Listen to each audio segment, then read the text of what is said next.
Eric ગાર્સેટી દ્વારા તાહાવુર રાણાની ભારતમાં જલ્દી જ હવાલગીરીની પુષ્ટિ કરાઈ। ભારતમાં યુએસ રાજદૂત એરિક ગાર્સેટીએ તાહાવુર રાણાની ભારતમાં હવાલગીરીની કાનૂની પ્રક્રિયાઓ પૂર્ણ થયા પછી જલ્દી જ થવાની પુષ્ટિ કરી છે। આ જાહેરાત યુનાઇટેડ સ્ટેટ્સ અને ભારત વચ્ચેના મજબૂત કાઉન્ટર ટેરરિઝમ સહકારને રેખાંકિત કરે છે।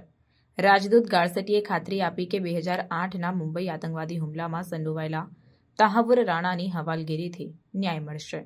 રાણા પાકિસ્તાની મૂળના કેનેડિયન વેપારી 2011માં યુનાઇટેડ સ્ટેટ્સમાં લશ્કરે તૈયબા આતંકવાદી જૂથને સામગ્રી સહાય પૂરી પાડવા માટે દોષિત ઠર્યા હતા।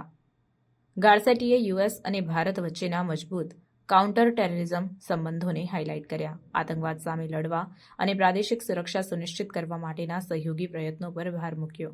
રાજદૂતે ભારત દ્વારા આયોજિત આગામી ક્વાડ સમિટનો પણ ઉલ્લેખ કર્યો। આ સમિટ યુએસ, ભારત, જાપાન અને ઓસ્ટ્રેલિયા વચ્ચેના વ્યૂહાત્મક ભાગીદારીને વધુ મજબૂત બનાવવાની અપેક્ષા છે। તાહાવુર રાણાની હવાલગીરી 2008ના મુંબઈ હુમલાના પીડિતોને ન્યાય આપવાના દિશામાં મહત્વપૂર્ણ પગલું છે। તે કાઉન્ટર ટેરરિઝમ પ્રયત્નોમાં યુએસ અને ભારત વચ્ચેના સહકારને પણ પ્રતિબિંબિત કરે છે। આગામી ક્વાડ સમિટ આ ભાગીદારીને વધુ મજબૂત બનાવવાની અપેક્ષા છે, જે પ્રાદેશિક સુરક્ષા અને વ્યૂહાત્મક હિતો પર કેન્દ્રિત છે।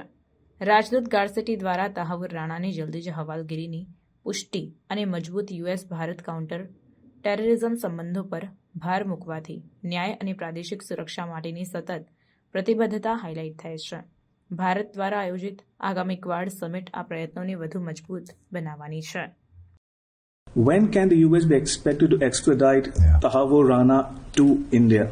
Well, look, this is a great example of how close the U.S. and India are. We share a counterterrorism mission, but our hearts have also been broken by the pain of terrorism. And it was our investigation, criminal work that happened that got him, and we've been committed to the extradition as well. I'm confident it will happen in the next few weeks or latest couple months.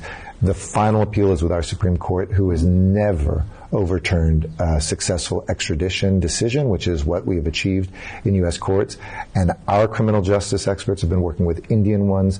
As soon as we get a little bit of paperwork from India and that final rejection from the Supreme Court comes, he will be here to serve time, to be held accountable, and to send a message. I can't speak for a court, but it literally should be in the next few weeks. India is looking forward to hosting the Quad this year here in India. How do you look at the trajectory of the Quad relationship now and also going forward? The Quad is indispensable. You look at the way that President Trump elevated in 2017 the Quad. President Biden took that baton and moved it even to a new level, hosting the leaders in his own house and his hometown. And because India traded with us, that means India gets to host a new president. The elections in Australia will have a prime minister and a new prime minister in Japan. It's a great opportunity in the second half of this year to have 4 great leaders of the free world here talking about humanitarian assistance, vaccines and healthcare, energy and climate work. It's really become a platform for everything from cancer moonshot to training the next generation of IT professionals and researchers. We know the Quad reflects that we see the world strategically in the same way. It's not about any common enemy or other country, but it stands as a strong vision of what an Indo-Pacific should look like, a place where people can trade freely, can vote freely, can move goods freely, and never have to look over their shoulder worrying about whether their borders are sacrosanct. Another issue that's taking place during your tenure in New Delhi was the negotiations on the Diego Garcia's status between among the US, the UK, and Mauritius, and those talks were held here in New Delhi on your watch. Could you throw some light on the status of that deal? Is that a done deal, a settled issue? I think you left with the incoming administration in the US to take it forward?